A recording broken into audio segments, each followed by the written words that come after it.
और आइए आपको बता दें कि प्रधानमंत्री अपने जिस दिवसीय दौरे पर हैं और बात करते हैं यहाँ पर कि किस तरह से प्रधानमंत्री आंध्र प्रदेश में है, जहाँ पर जो भोगपुरम एयरपोर्ट है वहाँ पर प्रधानमंत्री पहुँच चुके हैं। आप देख सकते हैं ये रिबन कटने की तस्वीरें हैं। और आंध्र प्रदेश की अगर बात किया तो विजयनगरम जिले का ये जो भोगपुरम एयरपोर्ट है वो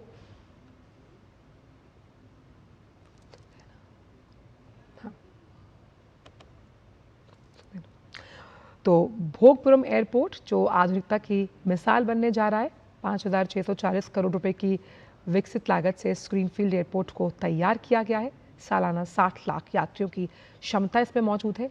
आधुनिक, सुगम और स्मार्ट टर्मिनल भवन, आर्टिफिशियल इंटेलिजेंस आधारित जो इसकी प्रबंधन प्रणाली है। तो प्रधानमंत्री नरेंद्र मोदी भोगपुरम एयरपोर्ट पहुंचे हैं और कैसे ये एयरपोर्ट जो है वो आधुनिकता की मिसाल पेश कर रहा है। टूरिज्म के लिहाज से, आर्थिक गतिविधियों और कनेक्टिविटी को स्थापित करने के लिहाज से ये एयरपोर्ट आने वाले समय में अहम भूमिका निभाता हुआ नजर आएगा। और क्योंकि ग्रीनफील्ड एयरपोर्ट है, ग्रीन एविएशन हब की अगर बात करें तो यहाँ की जो ऊर्जा कुशल प्रणाली है वो 5 मेगावाट सौर ऊर्जा संयंत्र है। साथ ही साथ स्मार्ट बिल्डिंग की प्रबंधन प्रणाली इसकी है।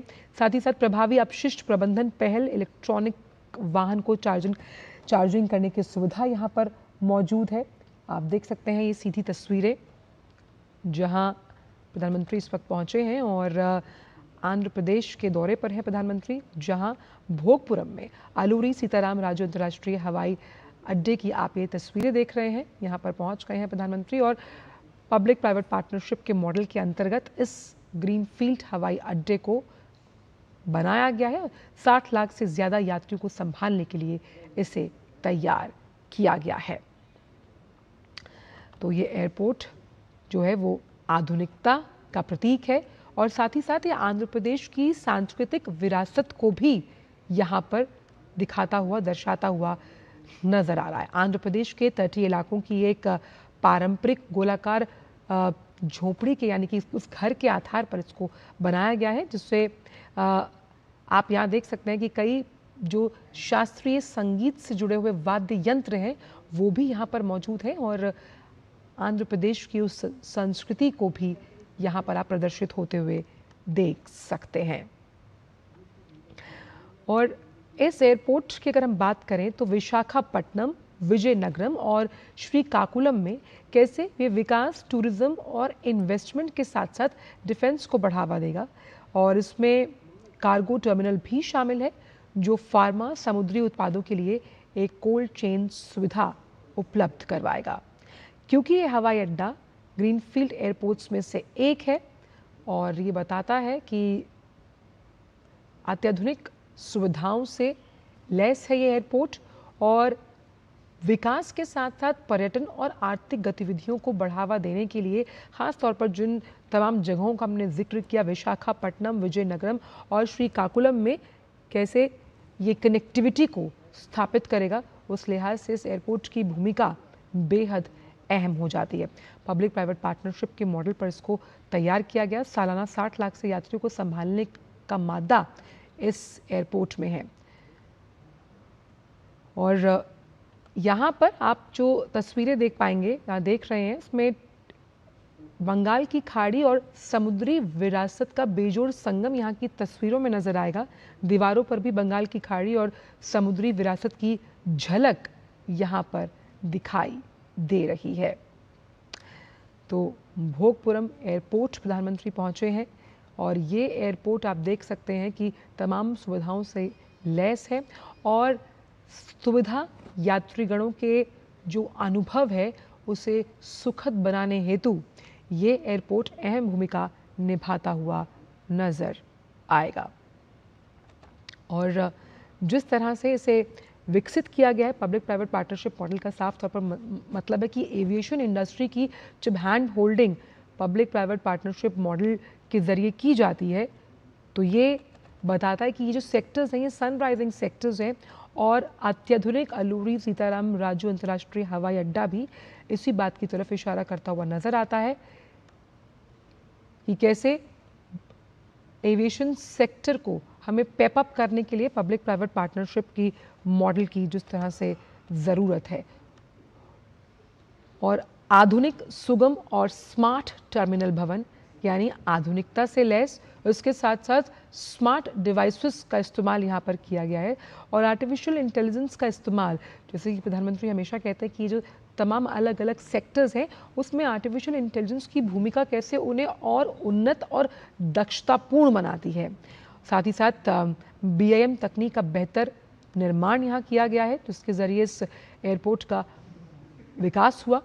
बायोमेट्रिक यात्री पर संस्करण सुविधा, यानी कि बायोमेट्रिक के जरिए भी और इस सुविधा का यहाँ पर उपयोग किया गया है। साथ ही साथ स्वचालित यानी कि ऑटोमेटिक जो बैगेज हैंडलिंग सिस्टम है, साथ ही साथ इंटेलिजेंट ऑपरेशनल मॉनिटरिंग समाधान से इस एयरपोर्ट का विकास किया गया है। तो जो प्रभावी अपशिष्ट प्रबंधन है, यानी कि कैसे जो आप वेस्ट है उसको नष्ट करने के लिए प्रभावी अपशिष्ट प्रबंधन की पहल, साथ ही साथ इस पूरे भवन को हरित भवन मानकों के आधार पर डिज़ाइन किया गया है और इसके साथ साथ यहाँ पर ताकि आप एनर्जी को कंजर्व कर पाएँ, तो जो आधुनिक लाइटिंग की व्यवस्था है वो यहाँ पर की गई है।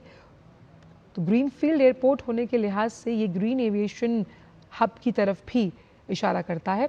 और कैसे ये अलग अलग, जब हम बात कर रहे हैं विशाखापट्टनम, क्योंकि एक आर्थिक गंतव्य के तौर पर आप समझ सकते हैं कि बिजनेस ट्रिप्स के लिए जब लोग एयरपोर्ट का इस्तेमाल करते हैं और अगर आपको इस तरह का एयरपोर्ट मिलता है जिसमें तमाम वर्ल्ड क्लास सुविधाएं यहाँ पर मौजूद हैं और वर्ल्ड क्लास सुविधाओं के साथ साथ यानी कि विकास के साथ विरासत भी यहाँ है और इसकी व्यावसायिक जो उड़ानें हैं वो भी जल्द शुरू होंगी इस एयरपोर्ट के ज़रिए।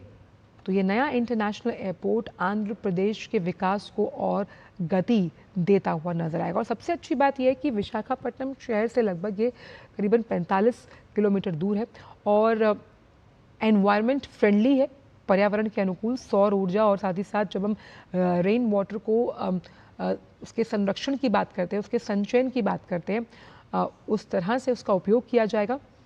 आर्टिफिशियल इंटेलिजेंस जो आधुनिक तकनीक का मार्ग प्रशस्त करती है, बायोमेट्रिक यात्री सुविधाएं और यहाँ पर डिजी यात्रा पॉड्स भी बनाए गए हैं।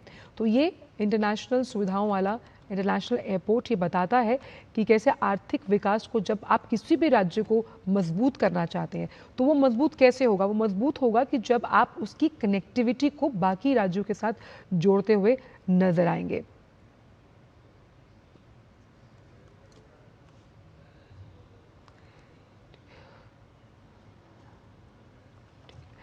तो तमाम तरह की सुविधाएं, और आप जब आप एयरपोर्ट पर ट्रैवलिंग एक्सपीरियंस को और बेहतर बनाने की बात करते हैं तो वो बेहतर कैसे होगा? वो बेहतर होता है उन तमाम सुविधाओं से जो आपको वहाँ मिलती है। तो आंध्र प्रदेश की संस्कृति